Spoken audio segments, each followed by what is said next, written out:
आणि साठवून घेऊन आले. आम्ही घरदार घाण ठेवले नाही, एवढं लक्षात ठेव. तुम्ही सगळं इकडे फक्त चिन्ह राहिले, चिन्ह विकून टाका आणि अजून मटेरियल आणा. लक्षात ठेवा.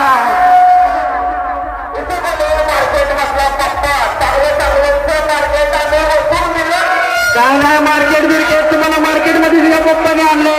जाऊन विचार तुझ्या मालकाला, या पप्पाने तुला मार्केटमध्ये आणलं, तुला मार्केटमध्ये तुझं नाव केलं, एवढं लक्षात ठेव. आणि शेजारी धामूच्या कानात बोलतात ना कावले, त्यांचं जर काम असेल तर माहिती आहे आणि माहीत मध्ये बोला. मागच्या वर्षी नाही बोलत होते, एका एक टॉप विकला तुझे 2 टॉप येणार नाही, आणि इथं 2 विकले तरी तुझे 6 आले. लक्षात ठेव. आणि ह्याचं त्याचं मटण मागून आणलं नाही. आणि ऐक तुझ्यासाठी आणि रस प्यायला ये म्हणलं मा